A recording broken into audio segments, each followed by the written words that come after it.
చూడండి. అయితే వారాసిగూడ బుద్ధానగర్ లో ఒక ఇన్సిడెంట్ జరిగింది సార్. అది మీకేమైనా తెలుసా? వచ్చిందిగా, టీవీలో వచ్చింది, సోషల్ మీడియాలో కూడా వస్తూనే ఉంది కదా. అమ్మాయిని ఒక అబ్బాయి చంపేసిందే కదా, గొంతు కోసాడు, తల్లి ముందే గొంతు కోసిన సంఘటనే కదా. వాస్తవంగా చాలా బాధాకరం అండి. ఎందుకంటే మానవ సంబంధాలన్నీ ఇంత దరిద్రంగా తయారయ్యాయి. యువత అవగాహన లేక చేస్తున్నటువంటి కార్యక్రమాలు.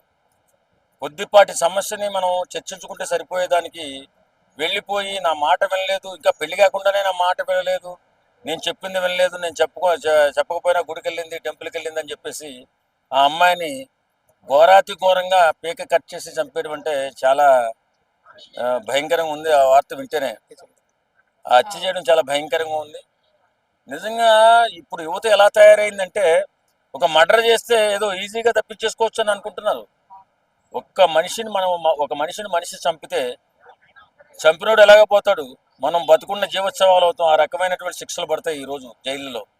తెలివి తక్కువతనంతో, క్షణికావేశంతో మరి ఏం జరుగుతుందో, యువతలో ఏం మార్పులు వస్తున్నాయో తెలియదు. కానీ నిష్కారణంగా మగవాడు ఆడదాన్ని చంపేయడం, ఆడవాళ్ళు మగవాళ్ళని చంపేయడం ఈ మధ్యకాలంలో చాలా ఎక్కువగా అయిపోయి వీటి పట్ల అవగాహన లేక జరుగుతున్నటువంటి హత్యల్లా కనపడుతున్నాయి. కాబట్టి దీనిపైన అవేర్నెస్ తీసుకురావాల్సిన బాధ్యత ప్రభుత్వానికి, అలాగే పోలీస్ డిపార్ట్మెంట్కి ముఖ్యంగా ఉందండి. ప్రతి ఒక్క ఇక్కడ ఉన్నటువంటి బస్తీలలో కానీ పల్లెటూరులో కానీ అవేర్నెస్ కోసం కనీసం నెలలో 1-2 ప్రోగ్రామ్స్ పెట్టి యువతకి సరైన మార్గదర్శకాలు ఇవ్వకపోతే ఈ మధ్యకాలంలో జరుగుతున్నటువంటి హత్యలు కానీ, అలాగే మానభంగాలు కానీ, వీటి పట్ల కేసుల పట్ల అవగాహన లేక, చట్టం పట్ల అవగాహన లేక యువత నిష్కారణంగా బలైపోతున్నారు. కాబట్టి నిన్న జరిగిన వారాసిగూడలో జరిగిన మర్డర్ చూస్తుంటే చాలా బాధగా ఉంది. ఎందుకంటే ఒక అమ్మాయి తన జీవితాన్ని తీసేశాడు అతను. చిన్న కారణం, పెద్ద కారణం కాదు. మ్యారేజ్ అమ్మాయి వయసు కూడా 17 సంవత్సరాలే సార్. అదే 17 సంవత్సరాలే. కానీ ఎందుకు ఇలా ఇంత క్షణికావేశంతో ఇలాంటి పనులు ఎందుకు చేస్తుందో యువత నాకైతే అర్థం కావట్లా. మనం నిజంగా దీనిపైన అవేర్నెస్ ఖచ్చితంగా తీసుకురావాలి.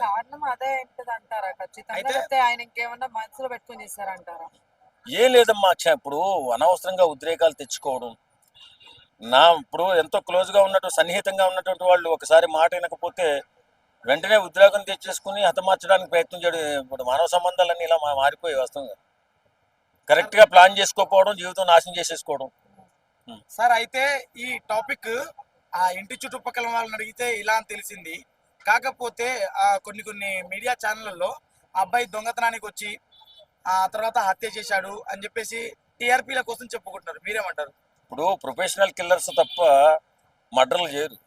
వీడు ఈ ఒక కుర్రోడు హత్య చేశాడంటే తనకున్నటువంటి సాంగత్యం వల్ల మాట వినలేదనే కోపంతోనే తప్ప దొంగతనం చిన్నపాటి దొంగతనం, పెద్ద ఆస్తులు అవాజ్యులు ఉన్నవాళ్ళు కూడా కాదు, మధ్యతరగతి కుటుంబం వాళ్ళే కదా. అది దొంగతనాన్ని అని మనం చెప్పకూడదు. ఎందుకంటే దొంగతనానికి వచ్చి మర్డర్ చేసేస్తే వాడి జీవితం అయిపోతే తెలియదా. కాబట్టి ప్రొఫెషనల్ కిల్లర్స్ అవి పెద్ద పెద్ద డాన్లు చేసే పనులు అవి. డాన్ కాదు, వీడు యువకుడు, కుర్రోడు. ఈ మధ్య వాళ్ళిద్దరికి ఏదో సంబంధం కూడా ఓకే అయినట్టుగా ఉంది. ఏ కారణం చేతో అమ్మాయి నెగ్లిజెన్సీ చేసినందువల్ల వీడు క్షణికావేశంతో మర్డర్ చేసేసరికి జీవితం నాశనం చేసుకున్నాడు. ప్రతి యువకులకి చెప్పేది ఏంటంటే ఈ మధ్యకాలంలో జరుగుతున్నటువంటి ఇలాంటి ఉద్రేకంతో చేసేటటువంటి హత్యలు మీ జీవితాలు నాశనం చేస్తాయి. ఒకరిని చంపితే మన జీవితం కూడా పోయినట్టే అని ఒక్క అవేర్నెస్ తీసుకురాకపోతే ఈవేళ యువత చాలా అగమ్య గోచరంగా తయారైంది. సెక్షన్స్ పట్ల కానీ, కేసుల పట్ల కానీ అవగాహన లేక, ఎలాంటి శిక్షలు పడతాయో అవగాహన లేక వాళ్ళు అలాంటి దుర్మార్గానికి పాల్పడుతున్నారు. కాబట్టి ఇలాంటి సరైన పద్ధతి కాదు. కాబట్టి పోలీసు వారు ఖచ్చితంగా దీనిపై అవేర్నెస్ ప్రోగ్రామ్ పెట్టాల్సిందే. అమ్మా నాన్నలతో కలిసి నాకు చెప్పకుండా విజయవాడ టెంపుల్ కి వెళ్ళావు అని చెప్పేసి ఆ అబ్బాయి ఆ క్షణకావేశంతో అలా చేశాడు. సో దీని వెనకాల వేరే రీజన్ ఉంది అని కూడా చెప్తున్నారు. ఏమిటంటే అమ్మాయి అమ్మా నాన్నలతో వెళ్లకుండా ఇక్కడ ఉండాల్సింది అని చెప్పేసి అబ్బాయి శాసించాడు అంటున్నారు. సో అలా ఉండుంటే ఒకవేళ అతను సెల్ఫ్ సాటిస్ఫాక్షన్ కోసం అట్లా చేశాడంటారా? ఇప్పుడు తల్లిదండ్రులతో వెళ్ళడం కూడా తప్పేనా? ఏం సంస్కారం అండి ఇది? మాట్లాడడానికి కూడా చాలా వింతగా ఉంది. తల్లిదండ్రులు మరి పిల్లల భవిష్యత్తు కోసమో లేకపోతే ఏ మొక్కుబడో మొక్కుకునే దేవస్థానం తీసుకెళ్ళి నా బిడ్డ భవిష్యత్తు బాగుండాలి, నా కొడుకు భవిష్యత్తు బాగుండాలి, వాళ్ళకి మంచి ఉద్యోగాలు రావాలి అనే ఆలోచనతో తల్లిదండ్రులు ఎక్కువగా పిల్లల్ని దేవస్థానాలకని ఇలాగే మొక్కుకుంటూ ఉంటారు, వెళుతూ ఉంటారు. అంత మాత్రాన మ్యారేజ్ కుదిరినంత మాత్రాన నువ్వేమో శాసించేస్తే ఎలా బాగుంటుంది? అది కరెక్ట్ కాదండి. అసలు ఇవన్నీ చూసి పెళ్లిళ్ళు చేసుకోవాలన్నా కూడా భయం వేస్తుంది అందరికి. దీన్ని మీరే వివా పెళ్లి చేసుకోవడం భయం వేస్తుందంటే చేసుకోవడం మానేస్తే ఎలా ఉంటుంది, కానీ ఏవో 2-3 సంఘటనలు జరుగుతూ ఉంటాయి. అంత మాత్రం చేత వివాహ బంధాలు విచ్ఛిన్నం అవుతాయని మనం ఎందుకు అనుకోవాలి? ఆ, ఇప్పుడు ఇంకా పెళ్ళే కాలేదు, వీళ్ళిద్దరికి పెళ్ళి అయ్యి ఏదో చంపేసాడంటే ఒక రకంగా ఉంటుంది. అమ్మాయి ఫ్యామిలీ కూడా ఇక్కడ హైదరాబాద్ తెలంగాణకి సంబంధించిన వాళ్ళు కదా సార్. ఆంధ్ర పలాస వాళ్ళ ఫ్యామిలీ అక్కడ నుంచి ఇక్కడ వచ్చి వలస ఉండి బ్రతుకుతున్న వాళ్ళు. సో చాలా మిడిల్ క్లాస్ ఫ్యామిలీ. సో వాళ్ళ కూతురు అలా జరిగిపోవడం నాకు చాలా విషాదమైన ఘాట. మరి దానికోసం ఒక మాట చెప్పండి సార్ లాస్ట్ లో.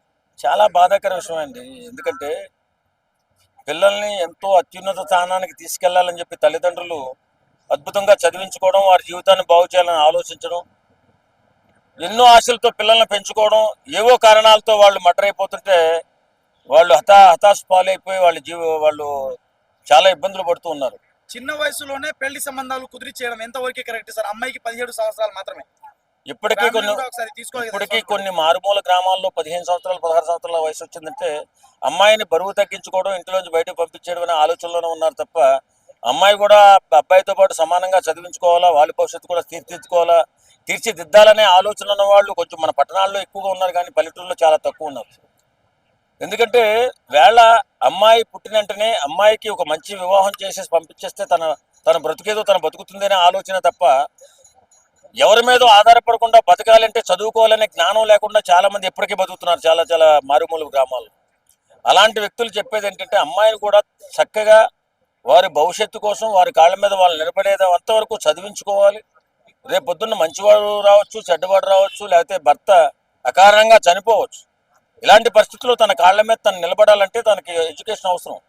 కాబట్టి దీన్ని కూడా ఖచ్చితంగా ప్రభుత్వాలు అవేర్నెస్ ప్రోగ్రాంలో పెట్టుకుని అమ్మాయి ఖచ్చితంగా చదువుకుని తీరాలని చెప్పేసి గట్టిగా చెప్తే తప్ప ఇలాంటి అనాగరిక పనులకి ఫుల్ స్టాప్ పడదు. సార్ మరి ఇలా చేయడం బాల్య వివాహం కింద వస్తుంది కదా. సో ఇది నిర్మూలించాలంటే ప్రభుత్వం వీటి మీద చర్య తీసుకోవాలి.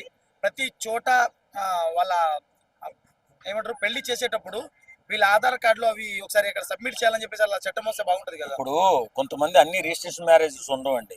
చాలా గ్రామాల్లో గ్రామ దేవతల ముందు కూడా పెళ్లి చేసే సాంప్రదాయాలు ఉంటాయి. అప్పుడు ఏం చేస్తారంటే ఆ ఊళ్ళో ఉన్నటువంటి ఆ చుట్టాలు బంధువులు తాలూకు అబ్బాయి అమ్మాయిని చిన్న వయసులో వాడికి 20 దీనికి 17 16 ఉంటే చేసేస్తే పోద్దు కదా, మనం బియ్యంకులం అయిపోతాము, వాళ్ళ బాధ్యత కూడా తీరిపోతుంది అనే ఆలోచనలో ఉంటారు. అంటే చిన్న చిన్న మనస్తత్వాలు, మధ్యతర కుటుంబీకులు, కూలి పని చేసుకునే వాళ్ళు పెద్దగా వాళ్ళకి అవేర్నెస్ లేక ఇలా చేస్తూ ఉంటారు. కాబట్టి వీళ్ళ ఆడపిల్లల జీవితాలు కానీ మగ పిల్లల జీవితాలు కానీ చాలా కష్టాలు పడిపోతున్నాయి. ఫైనల్ గా ఆ పర్సన్ కి ఎలాంటి శిక్ష పడితే బాగుంటుంది అనుకుంటున్నారు? శిక్షను మనం నిర్ధారించలేం, కానీ నేనేమంటానంటే యువతలో మార్పు రావాలి ఖచ్చితంగా. ఎందుకు రావాలంటున్నానంటే ఏదో మనం మర్డర్ చేసి తప్పించుకోవచ్చిన ఆలోచనలో చాలా మంది చాలా విధాలుగా తప్పులు చేస్తూ ముందుకెళ్ళిపోతున్నారు, దొరికిపోతున్నారు, వాళ్ళ జీవితాలు సర్వనాశనం అయిపోతున్నాయి. ఒక యువకుడు వయసులో ఉన్నప్పుడు మర్డర్ చేసి ఉంటే జైలుకి వెళ్ళిన తర్వాత జీవితకాలం అనుభవించి తిరిగి వచ్చేసరికి యవ్వనకాలం మొత్తం గడిచిపోయి వృద్ధాప్యలో బయటకు వస్తాడు. ఇది గుర్తుంచుకోవాలంటే మనిషి చనిపోయినప్పుడు హ్యాపీగా వెళ్ళిపోతారు, ఇక్కడ భూమి మీద ఉన్న మనం కర్మ అనుభవించాలనే ఆలోచన రావాలి ప్రతి ఒక్కరికి కూడా. నిజంగా ఇలాంటి క్షణికావేశంతో చేసేటటువంటి కార్యక్రమాలు ఏవైనా సరే కుర్రోళ్ళు మానుకోవాలా, లేకపోతే ఎప్పుడు ఎవరిని ఏం చంపినా మన జీవితం కూడా నాశనం అయిపోయినట్టే.